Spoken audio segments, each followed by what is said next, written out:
התחלנו את הטיול לאורך נחל גוטח, מסלול שהולך לאורך הנחל. לפי דעתי אני במורד שלו עכשיו. 12.5 קילומטר בתוך הגורד של הנחל. אנחנו אמורים לרדת פנימה בקרוב.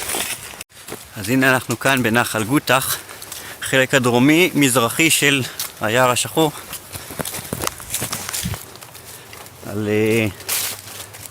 לכיוון הגבול עם שוויץ, ואנחנו תכף אמורים לרדת לתוך הגורד של הנחל. אמורים להיות קירות ואתגרים מעניינים. הגענו לנחל, נחל גוטח בדרום היער השחור. אפשר לראות את המקלות הליכה שלי. חדי העין מביניכם ישימו לב שזה לא המקלות הרגילים שלי, זה מכיוון שחברת התעופה איבדה את התיק הגדול שלי עם המקלות בתוכו, ואני כבר 5 ימים מחכה שהוא יגיע, לא מגיע. בינתיים צריך, השגתי לעצמי תחליף קצת יותר זול, קצת פחות טכנולוגי, אבל עושה את העבודה, ובינתיים חוויה לא פחות כיף. יש לנו עוד 12 קילומטר התחלתי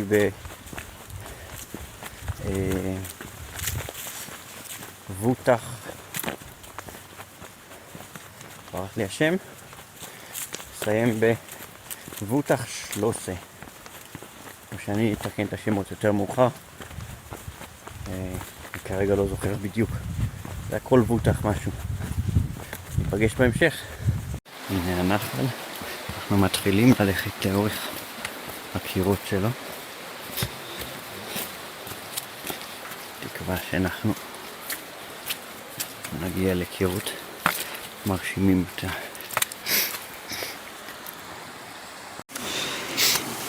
אנחנו כאן הולכים באמת בגורד של הנחל. אפשר לראות את המדרכות שהולכים לעזר ושהולכים בשורה.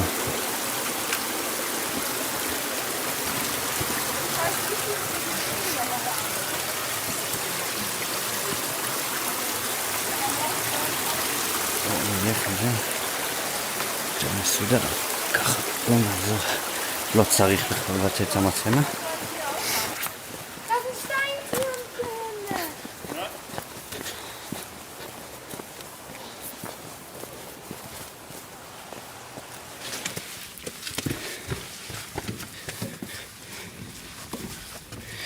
ואנחנו חוצים את הנחל האכזב הזה. אפשר לראות את הקירות.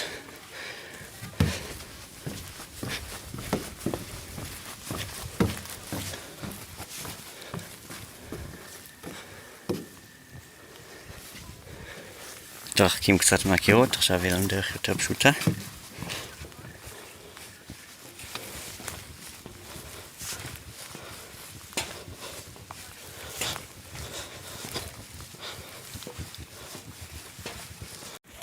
חוצים את הנהר לצד השני, חזרה איפה שהתחלנו. אפשר לראות שהיה שם איזשהו גשר קודם, אבל השביל לא עבר דרכו, אז זה לא בשבילנו. הקרשים חלקים ביותר. לצד זה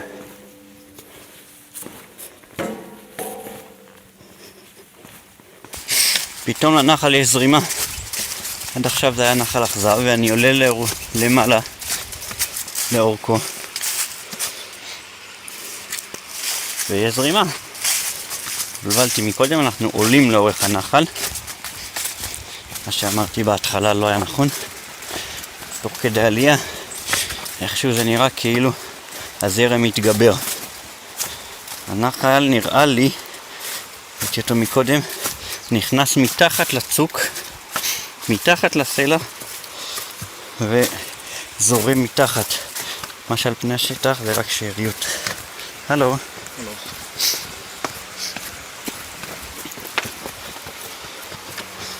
בחלק מהמקומות שהוא נראה כאילו נעלם לחלוטין, הוא נכנס מתחת לסלע, יורד מתחת לאדמה,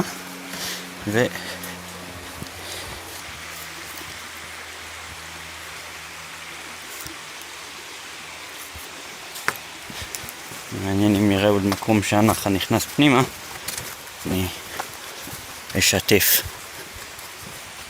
אז אנחנו כאן הולכים ביער,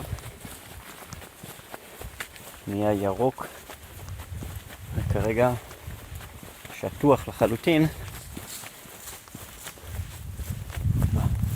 שם החיות שמפילות כל מיני דברים מהעצים. הקרקע, לא מצליח לכוון את זה, היא בוץ דביק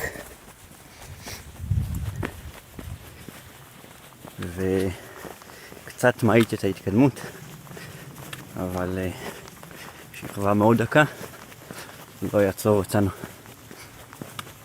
אנחנו בקצב טוב, עברנו כבר כמעט חצי מהמסלול, בדרך לשם. אפשר כאן לראות דוגמה, אני מקווה שרואים במצלמה, למה שדיברתי על זה שהסלע, מים יכולים להיכנס מתחתיו ולהיעלם.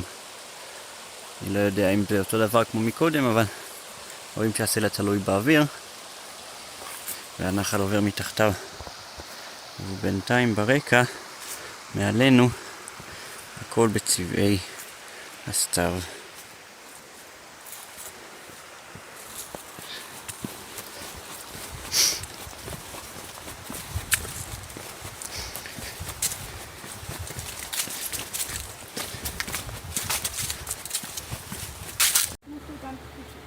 אנחנו כאן מעל הנחל, איזה 100 מטר.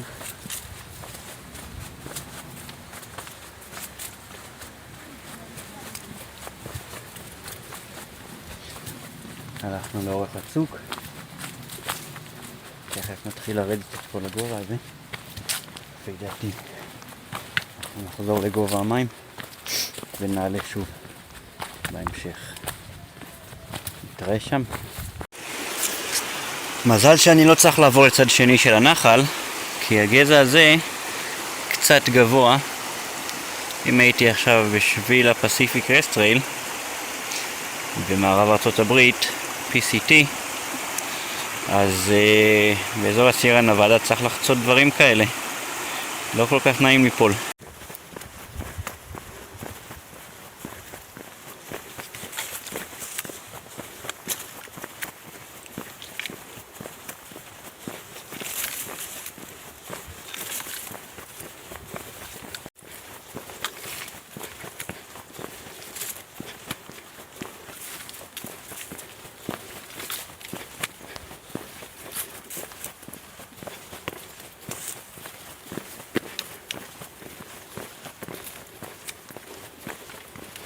חזרנו לגובה הנחל.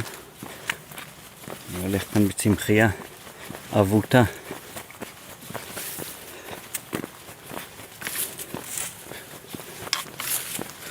פשוט יפהפה כאן.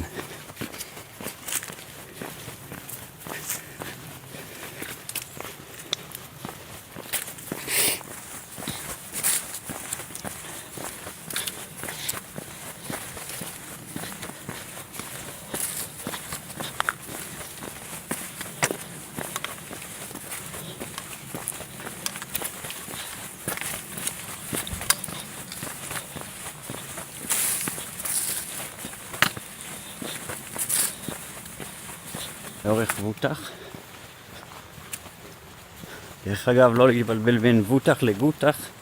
גותח זה הנחל של מפלי טריברג, 50 קילומטר מכאן, ווותח זה הנחל הזה שיש לו קירות מדהימים, הולכים לאורך הוואדי של הנחל. רק דיברתי על מפלי טריברג, ורגע אחר כך יש כאן מפל בנחל הזה. מדהים איך שהצמחייה צומחת כאן. מרגיש כמו פארק היורה.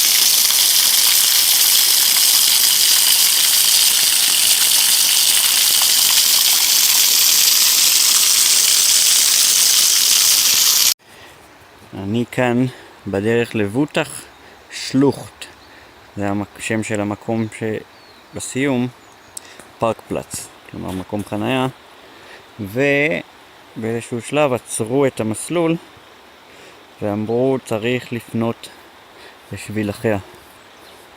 עכשיו אני מגלה למה בעצם. כל הצוק כאן קרס לגמרי על המסלול. וואו, איזה חתיכת הרמה של אבנים. קריסה מוחלטת של כל הצוק.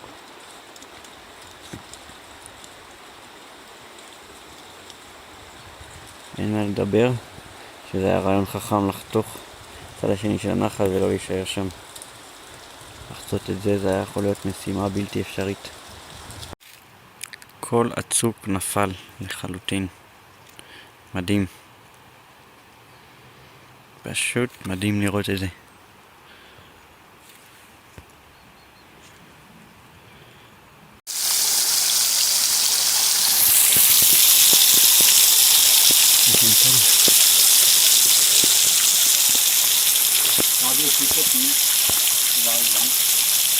יש כאן מים שזולגים. את הסלע מלא באצות. משהו מדהים. חבל על הזמן. יש לנו כאן מסלול מכשולים ביער המחושף. כל השורשים בולטים מהאדמה והגזעים על הראש שלנו.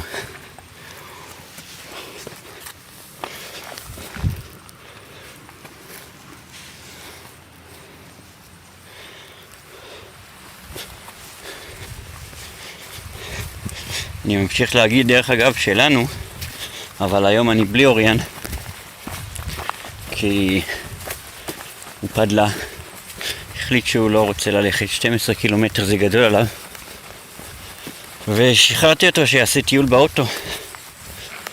אחר יש לנו עוד טיול ומחרתיים עוד טיול, מקווה שזה יסתדר יותר טוב מאשר היום. נסליק אצבעות שאוריאן ישתף פעולה עוד קצת עד סוף הטיול הזה. נראה, יש כאן נחל.